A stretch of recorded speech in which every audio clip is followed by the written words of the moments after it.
efectivamente pasamos a la presentación de Angie Valente, que va a compartir con nosotros estrategias que tienen que ver con la regulación de las emociones.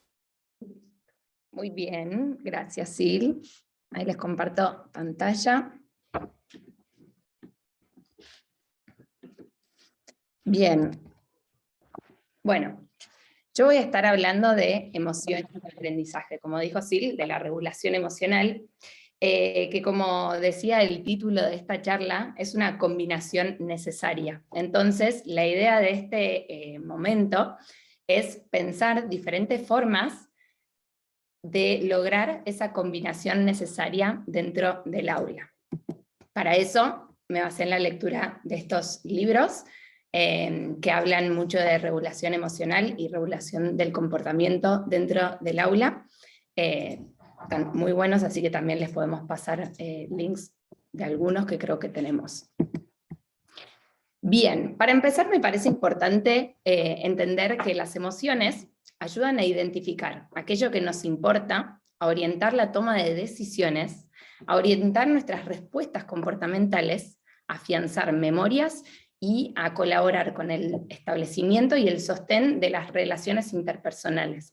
Son todos aspectos que se dan dentro del aula, dentro de contextos académicos. Entonces, es importante entender que aprender recluta emociones, ¿sí? Entonces no podemos dejar de considerarlas a la hora de enseñar.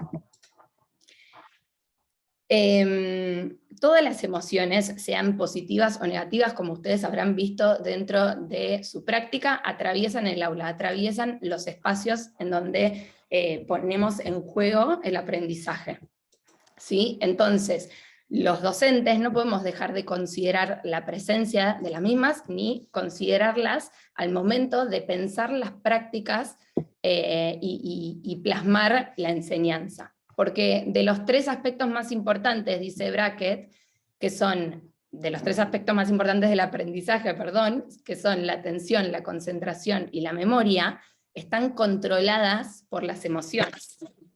Es por eso que es súper importante considerar qué es una emoción y cómo éstas se activan y se expresan en nuestros alumnos en cada situación de aprendizaje.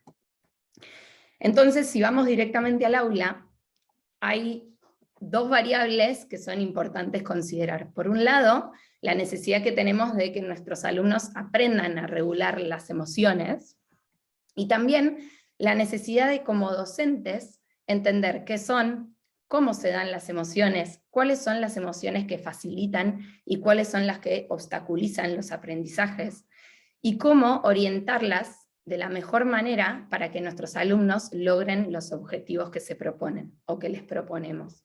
Entonces, un factor fundamental en esto es el docente, ¿no? Somos todos nosotros que estamos en contacto con nuestros alumnos que están en situaciones de aprendizaje. Los docentes somos los que generamos estos escenarios de aprendizaje, entonces somos puntos de partida para empezar a desarrollar las habilidades emocionales en nuestros alumnos. Entonces es por eso que debemos atender a nuestras propias emociones y registrar nuestras propias emociones dentro del aula. ¿Por qué? Porque la emoción del docente construye este clima emocional dentro del aula. Entonces, cuando las emociones de los docentes, cuando nuestras emociones son positivas, lo que generamos es poder profundizar con el pensar, con nuestra práctica docente, activar nuestra motivación y fomentar y pensar estrategias pensando en cada uno de nuestros alumnos. Y a su vez, las emociones de nuestros alumnos son estímulos para nosotros, ¿sí? Entonces es como una relación que se va retroalimentando. Entonces, para entender un poco, para entender cómo generar este clima emocional, necesitamos entender la relación que existe entre el aprendizaje, la emoción del alumno y la emoción del docente. Todas estas cuestiones son las que construyen el clima emocional dentro del aula. Sin embargo, esto no se da al azar. El clima emocional en el aula es parte de las acciones del docente, tiene que ser trabajado a partir de estrategias, y esas estrategias se tienen que pensar en momentos de planificación, ¿sí? Cualquier objetivo, cualquier estrategia que nos propongamos, es válida si la pensamos con un objetivo, ¿sí? Entonces, para eso, me parece importante que pensemos, bueno, ¿cuál es el gran objetivo que queremos lograr con nuestros alumnos dentro del aula? Nosotros queremos que nuestros alumnos sean emocionalmente inteligentes, es decir, que desarrollen competencias socioemocionales.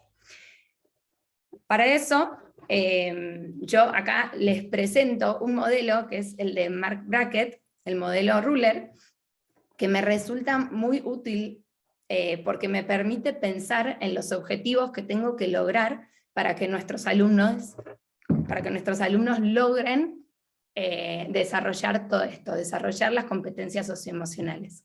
Entonces, Marc Brackett presenta el modelo Ruler, que consiste en que nuestros alumnos puedan reconocer, puedan comprender, puedan etiquetar, nombrar, puedan expresar y regular nuestras emociones. Entonces, teniendo estas 5 competencias en mente, es a partir de donde vamos a pensar las estrategias que vamos a implementar dentro del aula. Así que ahora vamos a pensar en cada una, en distintos ejes que nos ayuden a que las emociones atraviesen el aula. Cuando pensábamos en esta charla, me parece importante destacar que la idea de compartirles estrategias no es pensar en actividades puntuales que se van a ir dando en un horario particular de la semana, sino que son todas estrategias que van a atravesar los distintos momentos, las distintas tareas, las distintas situaciones de aprendizaje por los cuales los chicos van pasando dentro del aula, ¿no? Entonces, a eso apunta este momento, ¿no?, de la charla, de pensar estrategias que vayan atravesando los distintos ejes. Y estos son 5 ejes que a mí me parece importante para pensar estas estrategias. El primer eje es el eje de las emociones. La idea de este eje es entender que las emociones fluyan dentro del aula, aceptarlas, recibirlas y tener herramientas para ir regulándolas. Entonces esta es una estrategia que la usamos en nivel inicial, en nivel primaria, por ahí para nivel secundario después les voy a compartir otras, pero la idea de esta estrategia, que es el termómetro emocional, es promover a que los chicos puedan ubicar cómo se sienten al ingresar al aula. Uno de los autores habla mucho de la importancia de preguntarles a los chicos, bueno, hola, buen día, ¿cómo están hoy? Entonces que ellos puedan ir y ubicar su brochecito dentro de la emoción en la cual se sienten en ese momento. Y es importante tener este recurso porque las emociones no son estáticas. Como sabemos, las emociones van surgiendo a lo largo de todas las situaciones, y está bueno que los alumnos puedan ir registrando las emociones que van viviendo. Entonces pueden pararse en momentos de donde están realizando una tarea, y ese broche que pusieron al iniciar el día, lo puedan ir modificando de lugar, como para ir registrando la emoción y expresándola también. Después, otra estrategia que sirve también para generar este clima emocional, y también a los más grandes les puede llegar, se pueden llegar a involucrar más, es el acuerdo emocional, generar con nuestros alumnos un acuerdo emocional. Que este acuerdo emocional lo realizamos primero partiendo de la pregunta, ¿cómo quiero sentirme yo dentro del aula? Es decir, que cada alumno piense por escrito cómo se quiere sentir dentro de ese espacio, y luego lo una con lo que el resto de sus compañeros escribió, generando así una bandera emocional del curso. Entonces esta es una estrategia que esta es la bandera que habíamos armado en pandemia, por eso está en digital, pero también los alumnos lo hicieron en otros años en papel, entonces decoraban las emociones que ellos querían sentir dentro del aula, y ahí se formaba la bandera del curso.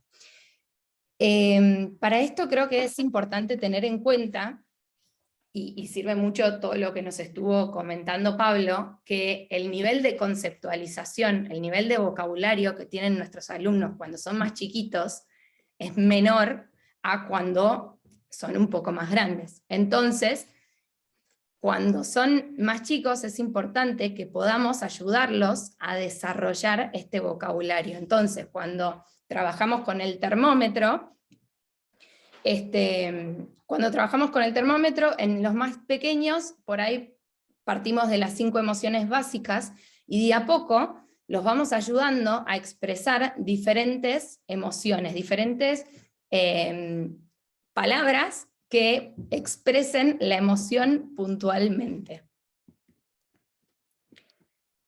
Bien, bueno, pasamos al eje ahora del movimiento. Recién hablamos de las emociones en general dentro del aula, ahora vamos a hablar del movimiento.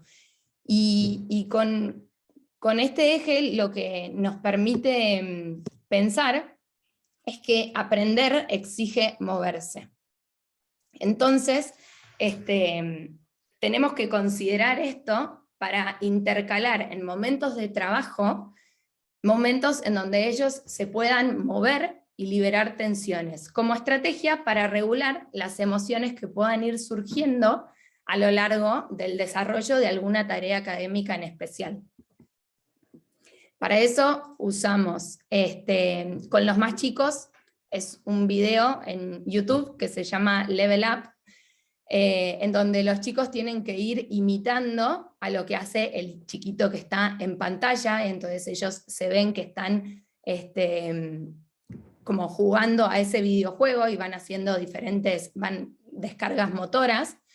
Después en primaria les suele divertir mucho los Just Dance, entonces cuando terminan alguna actividad o al finalizar el día para liberar tensiones, para activar emociones positivas, bailamos un rato imitando. Y también para los más grandes está bueno tener como el recurso dentro del aula de un tablero con diferentes poses de yoga, en donde si están haciendo alguna actividad que por ahí les está generando alguna emoción más displacentera, puedan cortar un momento, hacer 2 o 3 poses de yoga para volver a enfocar el trabajo. Bien, entonces pasamos por el eje de emociones, por el eje de movimiento, ahora vamos a pasar por el eje del espacio. ¿Y a qué nos referimos con este eje? La idea es pensar en todos los recursos con los que contamos dentro del aula que sirvan para expresar y para entender, para hacer entender a nuestros alumnos que ellos están aprendiendo, ¿sí? Y para que puedan expresar sus emociones dentro del aula y activar emociones positivas al mirar los recursos con los que cuentan dentro del aula. Una cosa a tener en cuenta es que la disposición de los bancos es algo que si los alumnos están ubicados de forma que se puedan mirar entre ellos, eso es un recurso que puede ayudar a activar emociones positivas y a motivarse entre sí, viéndose unos a otros.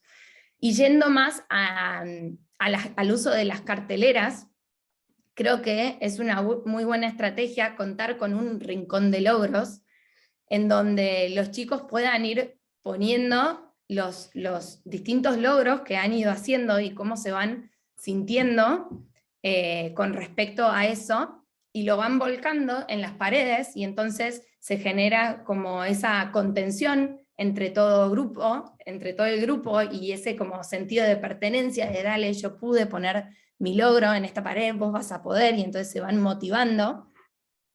Y también usar las paredes para visibilizar el proceso, para entender que el aprendizaje es un proceso.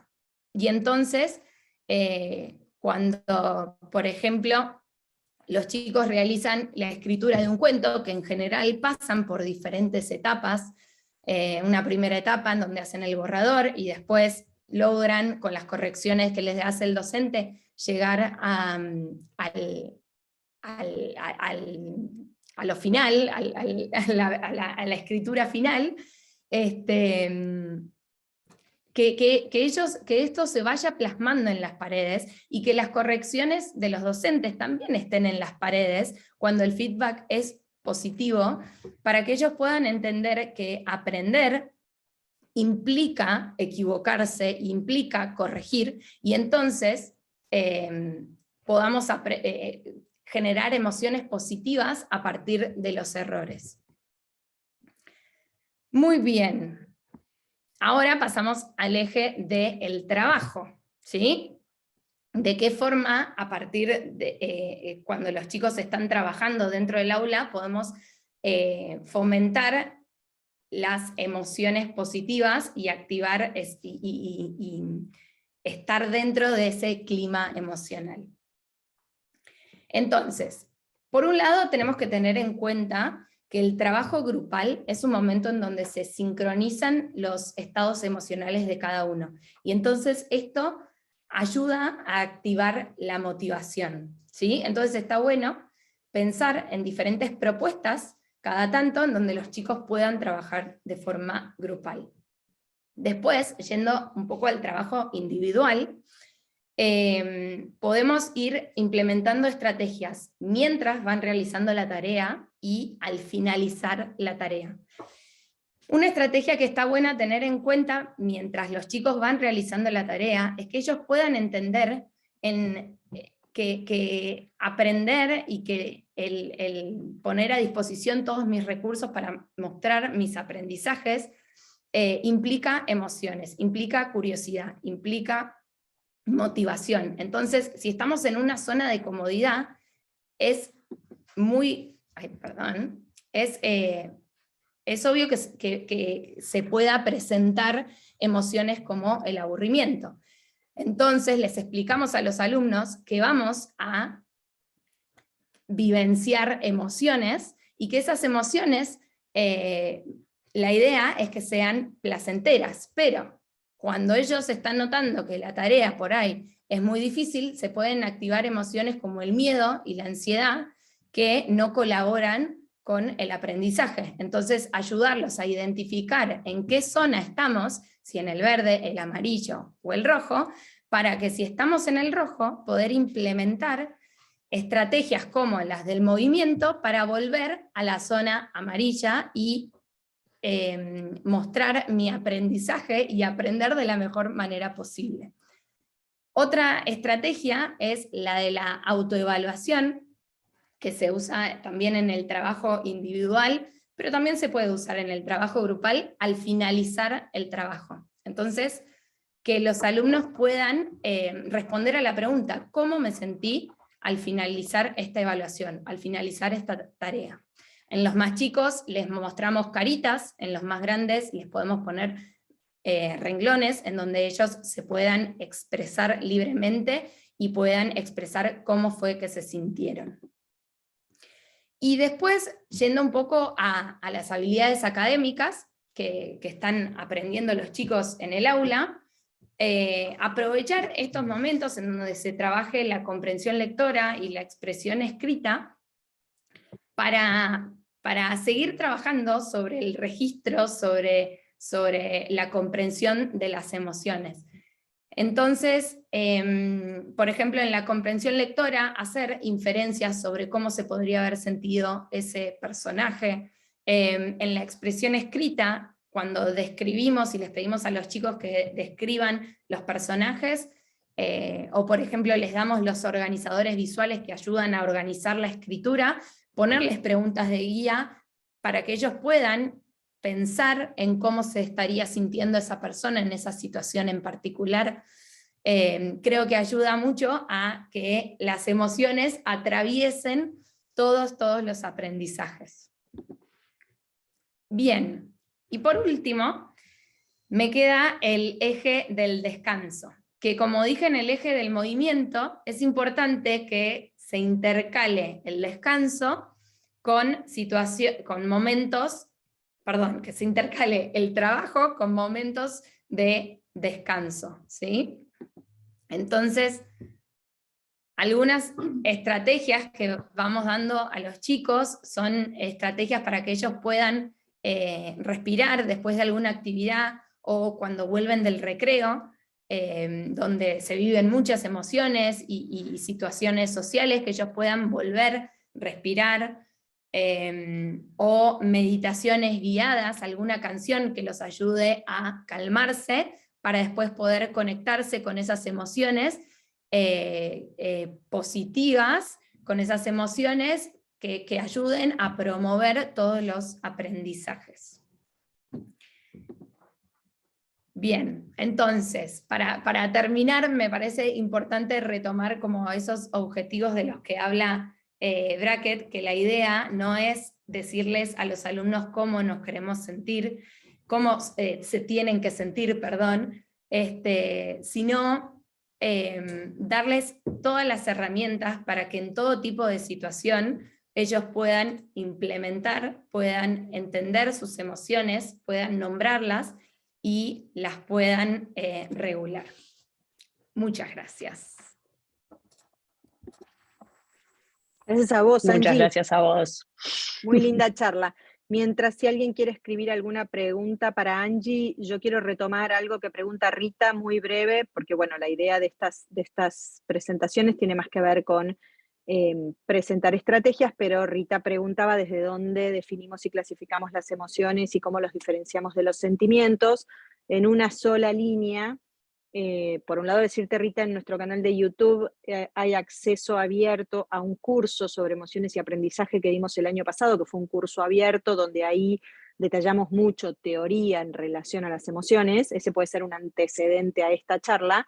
Y una sola línea, de acuerdo, siguiendo el criterio de Damasio, porque la neurociencia de las emociones es un campo en sí mismo, consideramos sentimientos las respuestas fisiológicas y aquello que puede literalmente sentirse, percibirse en términos fisiológicos, y emociones es algo un poco más complejo, porque tiene que ver con no solamente la integración de esas sensaciones, esos sentimientos, con el pensamiento que se produce mientras estamos viviendo esa experiencia y la acción que estamos haciendo mientras vivimos la experiencia. Entonces la emoción es un fenómeno complejo que básicamente implica experiencia subjetiva que nos transmite el valor que las cosas tienen para nosotros en ese momento. Bien, genial, Angie.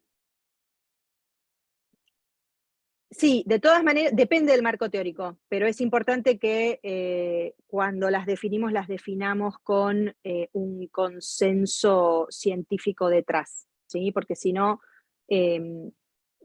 empezamos a empastar un poco las intervenciones que hacemos después. Entonces es muy importante, en realidad depende del marco teórico, es una expresión muy nuestra, muy argentina. Universalmente hablando, la ciencia es un río muy ancho y todas las colaboraciones en relación a emoción que tenemos hoy en día, la discusión de la neurociencia de la emoción hoy en día, si bien implica diferentes teorías, todas están discutiendo sobre la misma cosa. O sea, no es algo misterioso la emoción.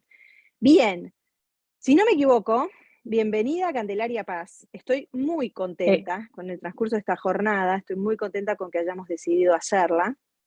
Estoy muy agradecida con las 200 y pico de personas que están ahí del otro lado. Nos toca ahora hablar sobre funciones ejecutivas, así que Cande, todo tuyo. Espérame que voy a... Perdón, interrumpo, a grabar.